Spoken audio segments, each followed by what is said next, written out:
This fast mode, but I think it's typical for Tatra Summit that we, and GLOBSEC, that we live in a very charged and intensive time, but I think we show also results as well. So welcome to this panel. The panel is called Getting Road and Rail Ready for Mobility of Tomorrow. I have three wonderful panelists with me, and I think it's a great mixture of somebody from the industry itself, somebody from the actually official minister from the national level, but also representative of the international and European institution, in this case, European Investment Bank. So I will start with Lilyana Pavlova, Vice President of the European Investment Bank. Welcome, Lilyana. Thank you. Thank you very much, Vazil. Andrej Doležal, Minister of Transport and Construction of Slovakia.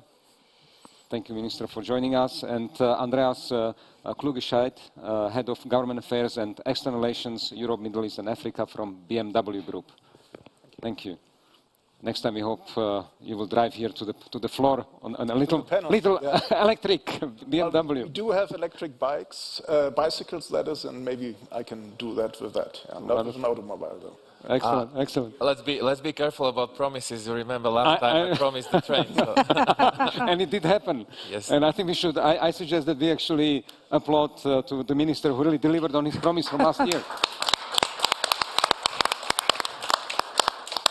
Thank you so much, and I think this shows that politicians don't have to be just about talking, but actually about delivering in reality. It's really nice to see that. So we have two types of topics. We have about road transport, and then we have about railways. I would like to kind of subdivide our discussion into these two areas, although they are obviously part of transport infrastructure in general, but still having specific issues for each of them. So let's start with the road transport and road mobility. Obviously undergoing huge, profound changes with the new targets of moving towards Fit for 55, all the new regulations on the EU level where producers of cars and governments have to apply to and be in line. Actually, cars and trucks are responsible for approximately 21% of the EU CO2 output. So there is a lot to be done on that side. And the move towards electric mobility and hybrid is very important. We had actually interesting discussion in the morning in our focus group on this issue, which actually showed that there is a danger or a challenge of potentially developing a two-speed Europe. Europe, which will be divided between East and West and about North and South. Basically the division which shows that those people who have better purchasing power in the North or in the West and can afford more pricier electric vehicles can do it faster and quicker. They can also develop the charging infrastructure much faster. And then we, the Central Eastern Europeans who cannot afford it, do not have the subsidies from the government, and basically are then kind of reduced to buying used cars from the West and kind of continue with the combustion engine. So I would actually start the discussion, and we don't have, unfortunately, too much time. So I would like to ask each speaker, panelist, to keep the initial remarks to about 5 minutes, and then I will ask for any questions. But I would like to go actually to Andreas, somebody from the industry. Obviously, BMW is a leading European manufacturer. It's also good to see that you have very ambitious goals for introducing electromobility and production of EV cars in your own schedule. How do you see the situation in Europe, and where do you see the main challenges, and especially also where the governments, and in particular in Central Eastern Europe, can be helpful? Yeah, thank you so much for inviting me here, and also for the very interesting focus group we had earlier on today. That was very good. So let me talk a little bit about where we are with electric mobility. And electric mobility is a topic that is now with BMW since 2008. We are working on that. 2013 saw the BMW i3, and since then we have enhanced our product portfolio with both plug-in hybrids and with full battery electric vehicles. We have one here on display if you like. You're more than invited to see the brand new iX. The challenges of electric mobility have always been RIP, rest in peace if you like, but it really stands for range, infrastructure and price. And when you look into the product of today, the iX, but also competitors' vehicles, they are basically solving that issue. You know, we're talking here range 500, 600 kilometers, which is for an electric vehicle, obviously, and for any mobility need, really, no longer something that is limiting yourself. The infrastructure is a hot topic and one that really needs attention. Yeah, and I'll come to that in a minute. And then the price topic. And yes, we see decreasing prices for electric vehicles. And some of what we, namely with batteries becoming cheaper, what we get there, we invest then in longer ranges in the vehicle. But you see that there is also a light at the end of the tunnel when it comes to pricing. For the time being, the success of the electric vehicle depends to some degree still on incentives.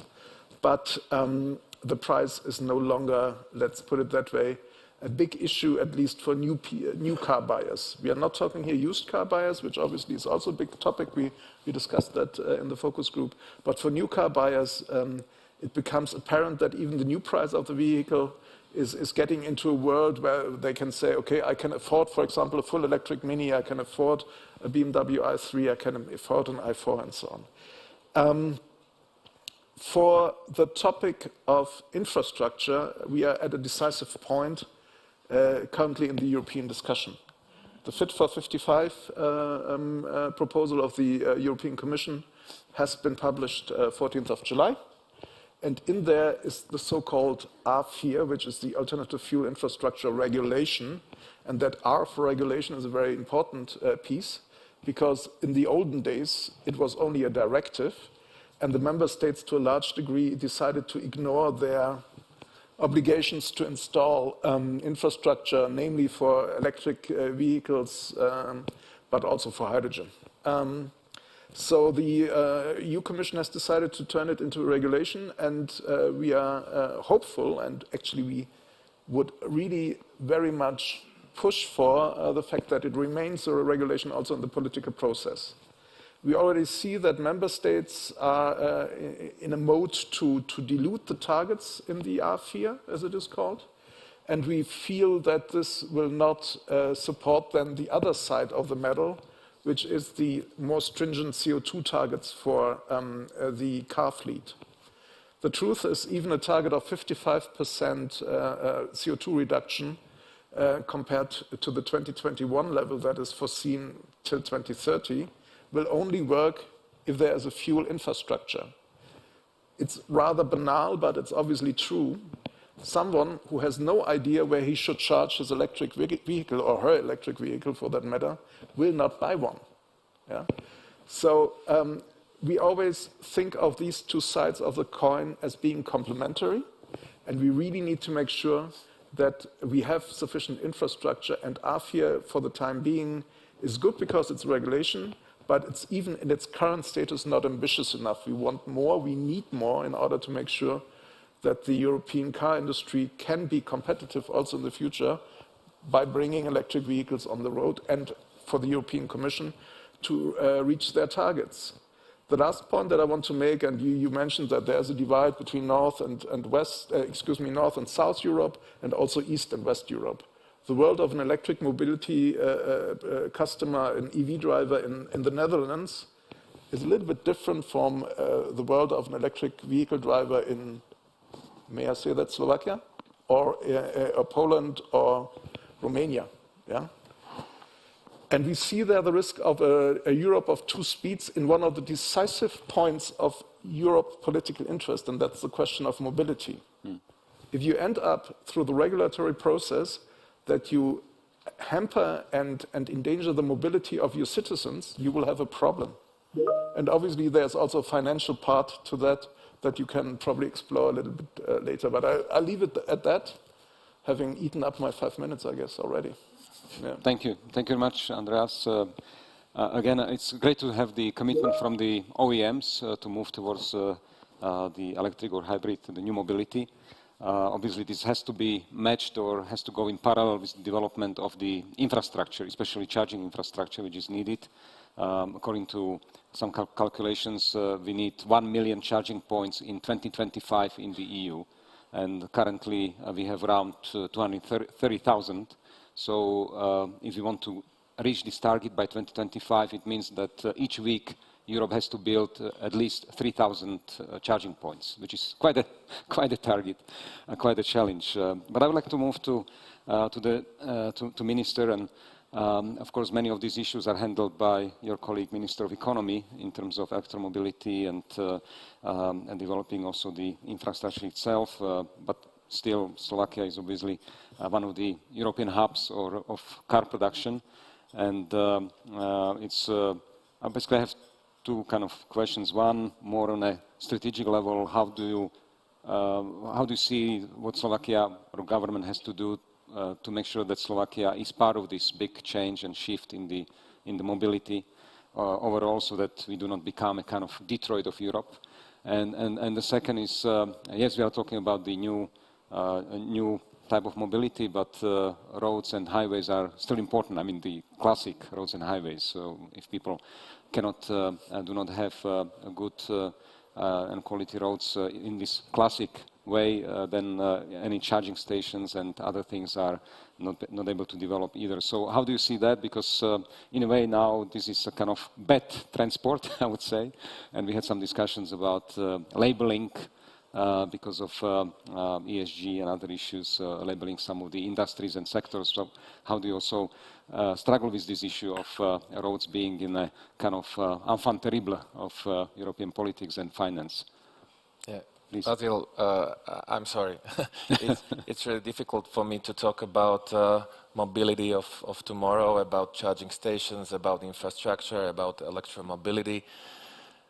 But the problem is, at least in Slovakia, is somewhere else. More than 50% of our road infrastructure is in terrible conditions. We still don't have the highway ready between our two big cities. Isn't it funny to talk about charging station and modern infrastructure and smart mobility when we don't have the basic infrastructure ready yet? So I'm sorry, my goal as a Minister of Transport,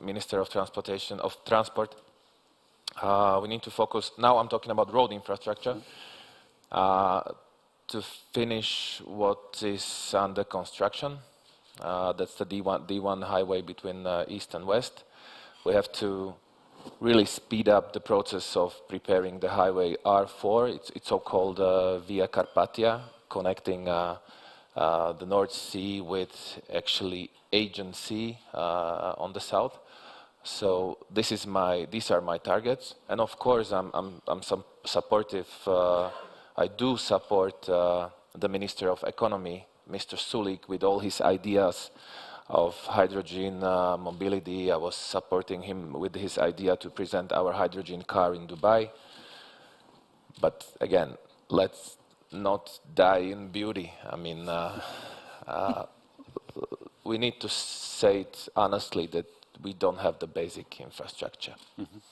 How do you, where do you see the main sources of financing for this classic infrastructure?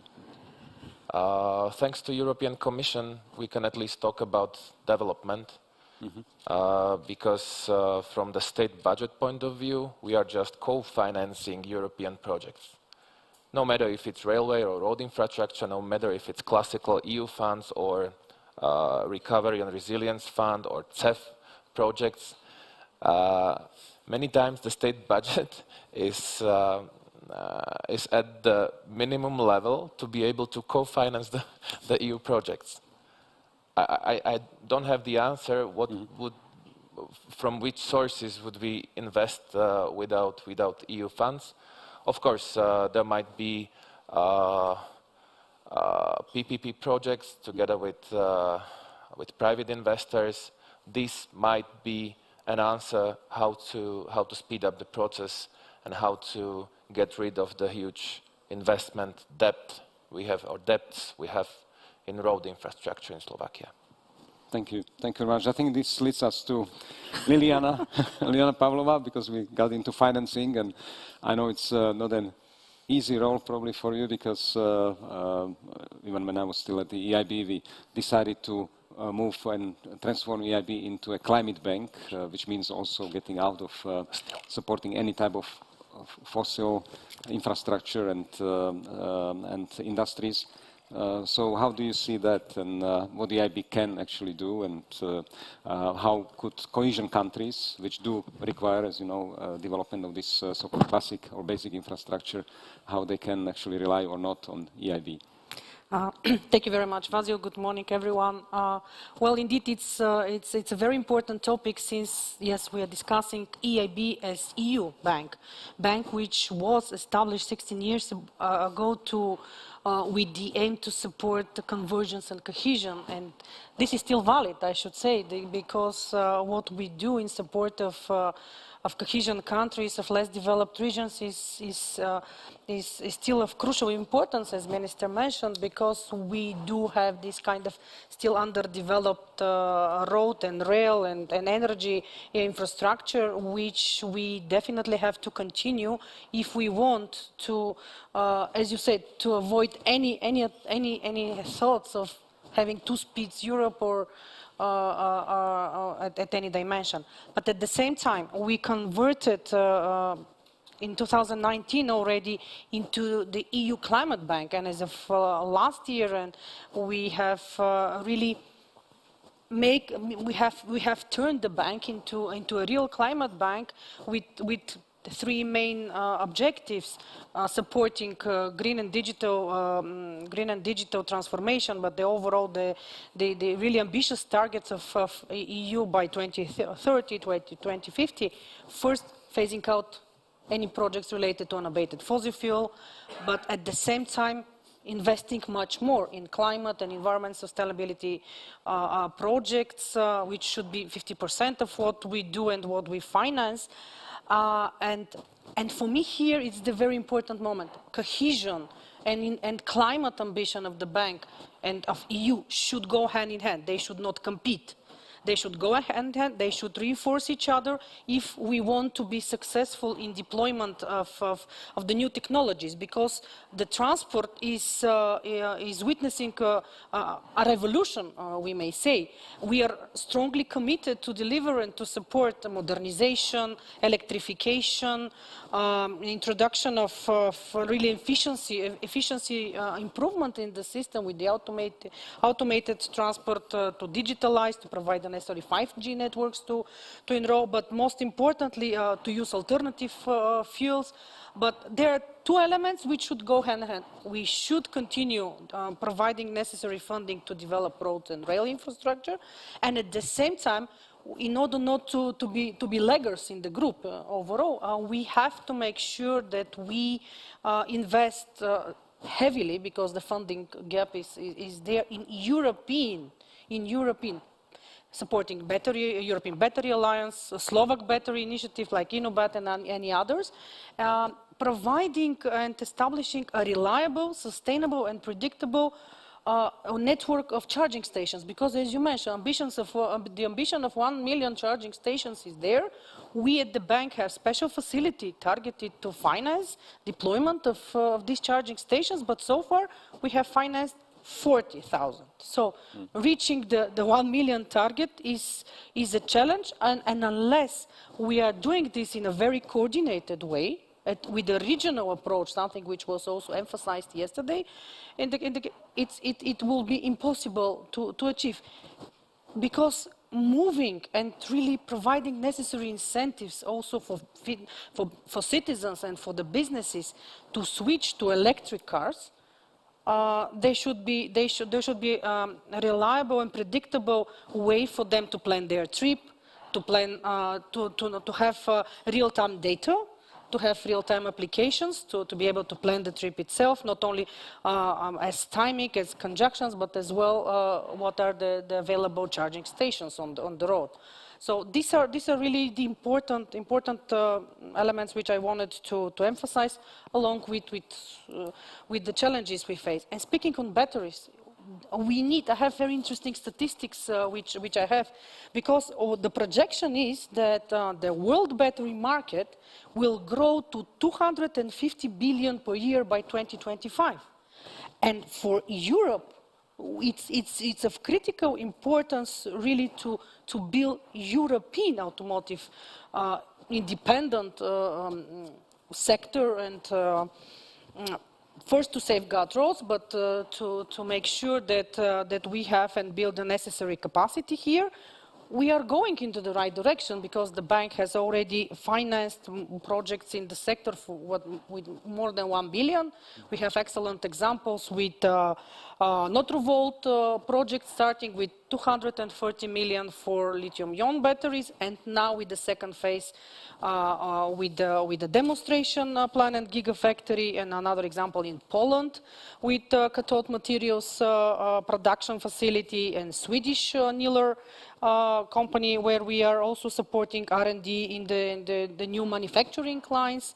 So, and 800 million we have already provided to Fiat Chrysler to support R&D activities and manufacturing of plug-in hybrid electric vehicles. So funding is available. We do have different facilities, funding instruments in the bank. We are also adapting the way we are financing this kind of investments. We are in a process also of updating our transport lending policy to be able really to take into consideration climate ambitions and climate bank roadmap on one side, and of course the European strategy for sustainable mobility, because we need to adapt the financial instruments fit the purpose. And last but not least, facilities to support and to contribute to the decarbonization of the transport sector are of critical importance, because transport is still providing for 90% of the CO2 emissions in Europe. So this is really the sector of highest priority if we want to achieve these ambitious goals and targets. Thank you very much, Lilyana. Actually, if there are any questions, please just raise your hands as we are going through the panel. We have first one, but before that, I will ask that if you could move the microphone here to the front row. Before we get to the question, building on this issue of batteries, because I think this is a very important issue for Europe, European economy, and being competitive also in the battery area, which is a big part of the future of the mobility and transformation. And there is, as Lilyana mentioned, there is a kind of strategy on the European level to support European battery developers and producers in the future, like Northvolt, hopefully in Slovakia, Inobat, and others. But I wonder to what degree, and this question to Andreas, to what degree in your decision making, when you are thinking about supplies of batteries, to what degree this issue of European IP and Europeanism in terms of battery sector, does it play any role in your decision making, where you source batteries? And well, you know, I'll try to be brief here. When we started with our electric vehicle initiatives, we did, for example, a first fleet in 2010 with 1,200, 1,300 cars to test, you know, the markets, the customer behavior, and so on. And at the time, the battery cells came from a joint venture between Bosch, the classical German supplier, and Samsung. That company doesn't exist anymore. Yeah? Then we were really thinking, you know, what is the battery cell for us? I'm not talking the module here, I'm not talking the intelligence here, but the cell itself. And it is ultimately a commodity for us. So in our strategic approach, and others may do other things, but in our strategic approach, we are buying this commodity from a supplier. Does that mean that we are not interested in the battery cell? It doesn't. We have a 400 million euro battery research center right at our engineering center in Munich, where we really develop the chemistry, the capabilities of the battery, and work with our suppliers to actually get the best possible product. And yes, we support companies like CATL, which are you know, building a big battery facility in the middle of Germany, where we have multi-billion euro contracts with them buying the products. But we are not building our battery cells on our own. We consider them to be commodity, but we are keenly interested and very much influence what the actual commodity can do in our product. Then we build the modules in our house. We build the electric engines, by the way, without rare earth, which is one of the important things in our house. And we build in-house also the intelligence that is, the whole IT backbone for the logic of what the battery then does in the car. Thank you, thank you. Actually, my point was exactly not to support CATL of this world, but some European. Well, we are living in a globalized world, and we have obviously also during Corona times, we had this whole discussion around resilience and, when turns resilience into protectionism, and what do we need to do in Europe, and what can we source elsewhere? And, CATL is a company that builds battery cells in Europe. You have the production here. And we are producing BMW cars in China. And this is a globalized world. And it's hard to say where resilience or, let's say, sovereignty ends and where protectionism starts. So there's always a fine line. One thing is, by the way, very important. What we are keenly interested in is bringing down the CO2 emissions in battery productions down. Because that is one of the very influential factors for the carbon footprint of an electric vehicle. Everybody thinks tailpipe emissions, where the electric vehicle has no issue because it hasn't got any tailpipe. But the value chain before that is actually carbon, in terms of carbon intensity, is higher than for an internal combustion engine car. And that is something that we are tackling with our research and also with our suppliers. By the way, also with Northvolt, with whom we are engaged as well. Thank you. Brief remark from Lilyana, then we go to the question. I was just two remarks, but one was already meant. In production of batteries, CO2 emission reduction is critical. And second element, we should not only think about production, but later storage and recycling. Because circular economy is what we should be targeting. Otherwise, we might face and we might end up in a situation where we are having a clean vehicles and green production of batteries, but then without the necessary facilities for recycling, we will end up with polluting even more. Exactly. Please, the question.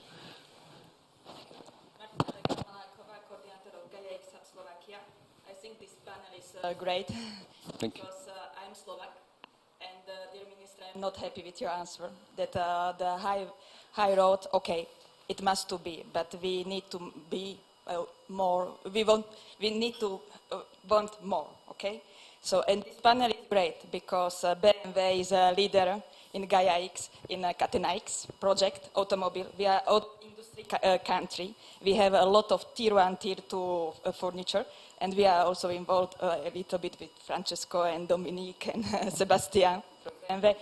And we need in this time, digital transition, green transition, circular economy, all things to be on this way. This is a road to the future, and financing is here.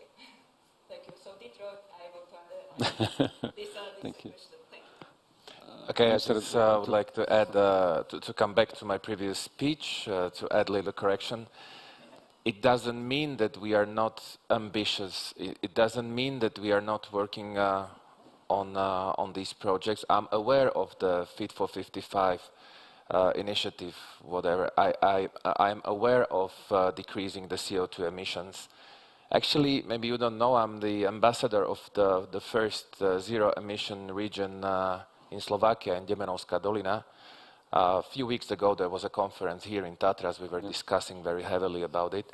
So, sorry for that. For the previous speech was more, critical to describe the problems here in Slovakia, but it doesn't mean that we are not working on the, smarter and greener economy like you described.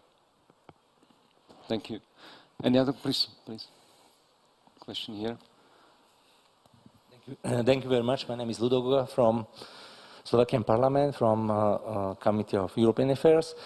My easy question is, the source for the cars, e-cars, is electricity, Now the pricing going high, and what will happen in the future?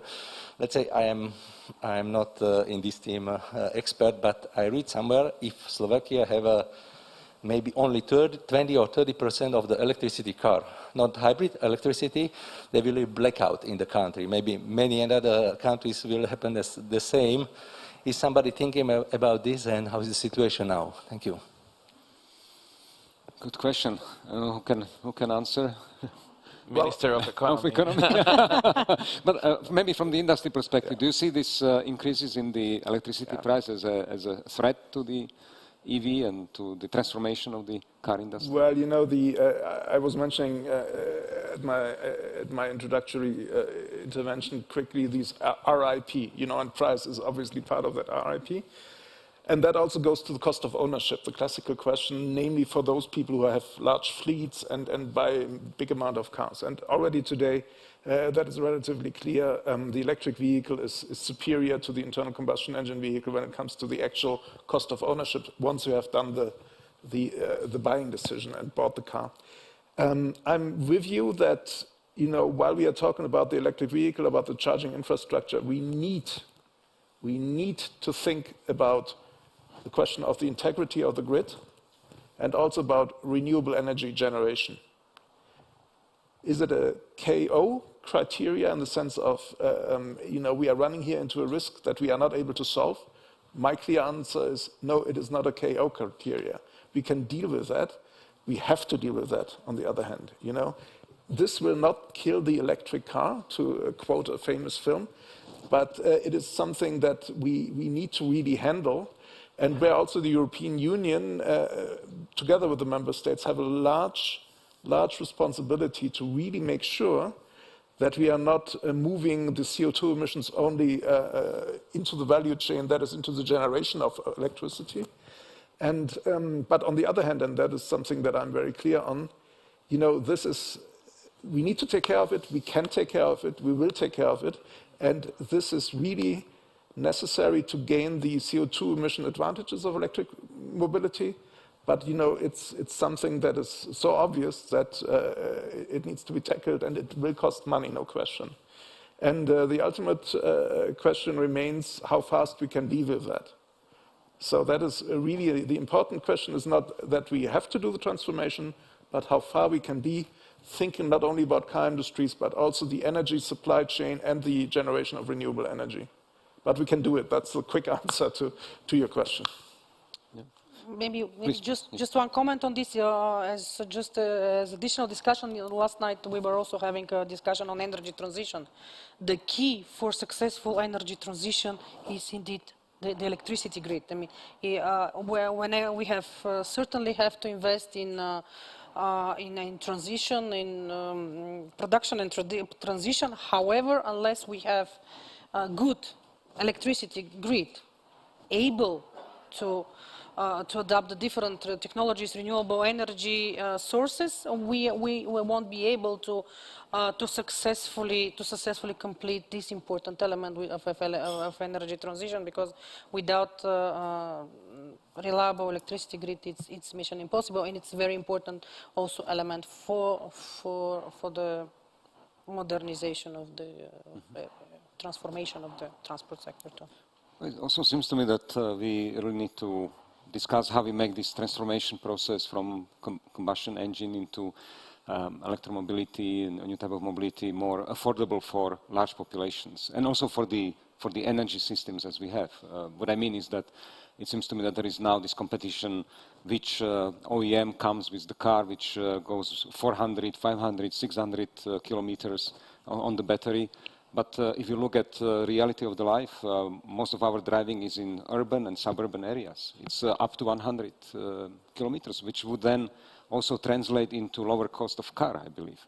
And this is the majority. This is probably 80% of users, and why we need the cars. So I think that we also probably shift in our mindset to this segment and this issue. And this would also, in terms of charging infrastructure, I think that the charging infrastructure should be much more decentralized, meaning every lamppost and at homes and work, etc., there should be the AC chargers. I mean, and it should be kind of habit of people to come and plug your car into the AC charger, or plug, yes, at your home or office, and it's done. Then it's not so much heavy impact on the grid itself. Yes, and there are technologies now which can actually utilize the free available electricity in the grid when this is done in a kind of modern way and distributed. But please. Willy. Just a comment and then a question. I think we need the microphone, yes. I'm always getting nervous if politicians decide on technology. And I was in politics for long. Did you decide about technology? No, the question, yeah, we did. The question is for me, mobility or e-mobility is not the only single solution. There is other solutions also existing. And I think we have to have an open mind what's the best solution. And there is no one size fits all. You have just mentioned the urban areas versus the countryside. We have never talked about the heavy transport. We have never talked about shipping. We have never talked about planes. And I'm absolutely nervous if I'm just hearing e-mobility, there is something beyond. And second, I would really love to understand better what's the consequences of all of that. Because I know a figure from the country I know best, that's Austria.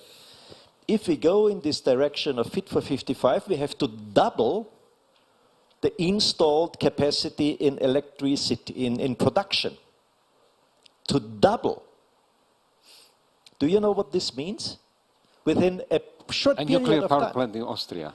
Within a very short period of time. And that's absolutely, that's for me the big question. Do you manage this in this very short period of time? Is this realistic? I want to understand better. Yeah, maybe I jump on that just briefly because it obviously touches also a quick discussion we had. This is very much also BMW's position, you know, give us a target and leave it to the industry who understands usually the market and the customer, what the translation of that target into technology and product then ultimately is. You know, because one thing is certain, if you have a beautiful electric car and you cannot charge it, the customer won't buy it, and that nothing has been done for the climate in that regard. You know, it just doesn't render any solutions. And the profile that you were describing, you know, 80 to 100 kilometers is the usual, you know, the average in Germany, and I think that's more or less European-wide the same, is 36 kilometers. That's what you do usually, yeah? And there the plug-in hybrid, which is not a full battery electric vehicle, but a battery and internal combustion engine vehicle that can run up to 80 kilometers already today with BMW products and obviously enhancing over time. The plug-in hybrid can be part of that technology mix as well. And yes, BMW, for example, is also investing in hydrogen vehicles, yeah, which then again can be part of the solution. And yes, we discussed that, e-fuels, so fuels, liquid fuels based on electricities, are, yes, controversial in the question of how much primary energy you put in and so on and so on, but we are at an early stage here, and we should give that technology a chance to develop, as we did, by the way, with the battery vehicle. So I'm totally with you, technological neutrality is very important. On the grid side, I'm a little bit more optimistic. I understand, and that's why I was saying the transformation is happening. The question is, which speed, which time, what time do we allow for the transformation? But I'm optimistic that we can manage it, but it's a huge task. There's no question, it's a huge task that usually runs undercover because everybody's only talking about the car, nobody's talking about what comes behind it. Thank you very much. I would like to move, Mary, but very last, very maybe brief answer for the part of your question, why we talk about individual road transportation rather than planes. Of course, there's still a problem. Regarding emissions, individual road transport is the biggest emittent of CO2 emissions. That's why we basically talk more about individual transportation rather than planes and trains and heavy transport. I think it's a good segue into, let's shift from road, because we don't have much time, we have maybe 5 minutes, to railway. Vazil, this is the thing. We, again, talking about roads, and we have no time for railways. That's true. And we had this wonderful ride from Bratislava here by next time, train. let's start with railways. Okay. We'll start with railways. But, Minister, once we have you, and I know you are a big supporter of railways as the new clean transport and transforming Slovakia from kind of road dependent into railway dependent, and this is really congratulations on that, and thank you for this effort. But how how do you see the situation? Do you have enough support in the government, in the budget, in No. international community? No. No, we all talk about how we are supporting the railway transportation, but we only talk. The state budget, I'm talking about OPEX, the state budget for the railway infrastructure is at the level of 2016. Thanks to EU funds, thanks to the RRF, actually this is the only good thing on COVID is the recovery fund. No, I'm serious. Without recovery and resilience fund, because we do plan to invest €500 million to the railway infrastructure. Without that, I don't have answer. What would we do in Slovakia? Of course, in combination with classical EU funds and with CEF funding, we will be able to invest to the Slovak railway infrastructure, but still the government way of thinking is like, let's talk about it, let's talk about that it's a green way, let's talk about it's the only sustainable way of transport, but when it comes to the budget, it's not a priority. We have to be very honest with you. So I need all the help from all the stakeholders to help me to convince the government that the railway infrastructure is really important. The thing is that very interesting information, I mentioned it actually last year also. If we manage to do the reconstruction of existing railway infrastructure to the original speeds, with the same amount of trains we have now, we could double the amount of transported passengers just by having higher frequency of trains to be, faster. So this is why we need to invest to the infrastructure. Thank you. Thank you. So appeal to everybody here to push your parliamentarians and people you know for more support and more financing for railway. But I believe maybe Lilyana has some answer. We're here for you. We have available indeed financing because investments in railway infrastructure on one side and of course modernization of the rolling stock is a high priority for us. This is 100% green investment, something which we promote a lot. And it's not only about passenger trains, as you mentioned, because it's about also supporting freight operators. Because if we want to be competitive as a region, this region, but overall Europe, and also for international trade, we do need to have a comprehensive infrastructure adapted to be able to reach ports and to further develop the whole TEN-T network connecting ports, airports. But also as part of the discussion, apart from roads and the rail, of course, rail is a very important element of the equation, but also investments in so-called lower carbon transport, tramways, trolley buses, metro, light rails in the cities is also critical if we want to achieve not only reduction of the CO2 emissions, but really promoting green mobility in cities. And this is another element we are financing. We have increased significantly our investments by 10% in this the low carbon transport, and we're investing more than 7 billion overall in rail and low carbon transport. So funding is available. Of course, it's a matter of preparing good projects to go. Just a few words. Maybe a good project would be we have a common initiative within the V4 countries of having a high-speed train connecting all the major cities within the V4 countries. Might be a good project for financing. But I have to say another thing. You mentioned Austria. A very good example. ÖBB announced a deal with Austrian government for the next 6 years, and they plan to invest 17.5 billion euros to the railway infrastructure. Just investments.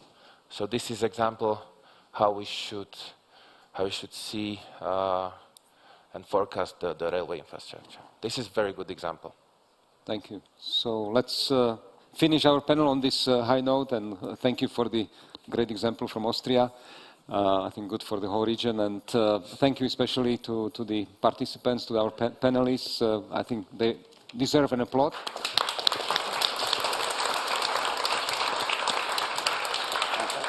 Thank you all here for staying with us, and now there is a coffee break for about 15-20 minutes, so please enjoy it and come back to the next session.